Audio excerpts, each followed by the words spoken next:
tur nav Dieva. Mēs citreiz lietojam, nemaz neapzinoties to labvēlību vai to virsvadību, teiksim tā. Un cilvēkiem bieži vien ir dažādi jautājumi, un pašam ir bijis visādās dvēseliskos puteņos tādas visādas pārdomas par to, kur ir Dievs, ko Dievs šobrīd dara, kāpēc viņš to pieļauj un tam līdzīgi. Bet, kad tu tā nopietni šo jautājumu iedziļinies un saproti, tad īstenībā Dieva virsvadība ir visu laiku, kamēr mēs vēl neesam sagaidījuši Kristus otro atnākšanu, vai kamēr mūsu eksistence nav beigusies, mēs īstenībā, arī tie, kas ļaunu dara, viņi dzīvo Dieva labvēlībā vēl joprojām. Ja Dieva žēlstība līst katru dienu pret taisniem un netaisniem, atsaku, ne? Un tas, kāpēc tāds sākums, teica, kad īstenībā, ja mēs iedziļināmies par tādu biedējušu lietu kā elle, kādreiz vispār man bija mīts, kad tas klasiskais, karikatūriskais, kad ragainais tur, kur katls un viss tā tam līdzīgi, bet man bija šoks, kad es sapratu, ka elle pieder Dievam, un tas ir būtībā līdzīgi, kā mūsu valstī pieder cietumi. Un ja ir notikusi tiesa, tad ir jābūt kaut kur negatīvu lēmumu gadījumā, un kad cilvēks tiek ieslodzīts, ir jābūt cietumam. Un ja mēs paņemam tādu debesu valstības to konstruktu, tad elle ir būtībā šis cietums, jo cilvēki labprātīgi atsakās no Dieva, un tur Dieva nav. Elle ir tā vieta, kur Dievs nav. Jo šeit tu teorētiski var dzīvot ellē, bet pat tad ir Dieva labvēlība par tevi. Jau tavā elpas vilcienā, laikapstākļos un viss tā tālāk. Bet tu vari jau šeit dzīvot kā debesu valstībā, ne? Un tu vari dzīvot šeit kā ellē, vismaz dvēseliskā tādā izpratnē. Un man šīs pārdomas baigi raisīja, kad tur, kur nav Dieva, tur, kur ir hauss, kur nav kaut kāda vadība, tur ir elle.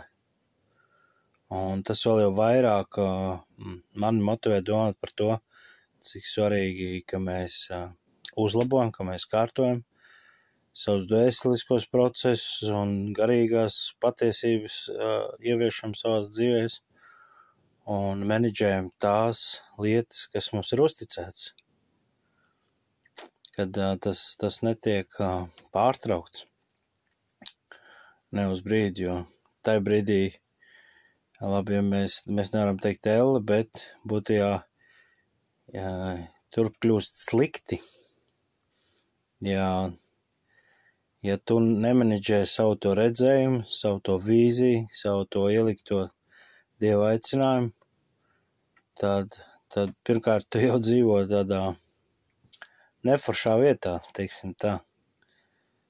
Jo tas par šo elles konceptu, kad tur Dieva nav, baigi liek raisa domas, un kad mēs parasti ar to elle, biedēklis, bet tur ir tas svarīgākais, kad tur nav attiecības ar Dievu, tur nav pats Dievs.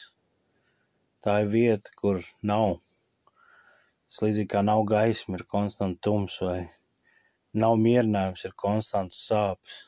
Tas ir absolūti briesmīgi, liekas tā iztēloties, bet jā, es zinu, ka cilvēki citas baidē ar elli, bet ja tu ej pie Dieva, nevis aiz bailēm, bet aiz bijības, jā, bet ne aiz bailēm, tad tu ej aiz aizrautības, un aizrautība māca raisīt domas par to, cik fantastisks ir Dievs, ka viņš ņem vērā pat to cilvēku vēlmes, tas nekas, kad dienas beigās viņiem ir par sliktu tā viņu gribēšana, bet Dievs pieļauj un ļauj tev izvēlēties šo vietu bez viņa.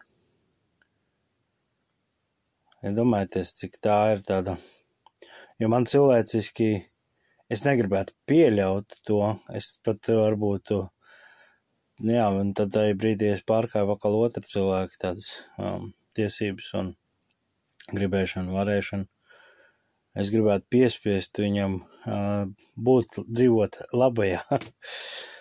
Un, tā kā,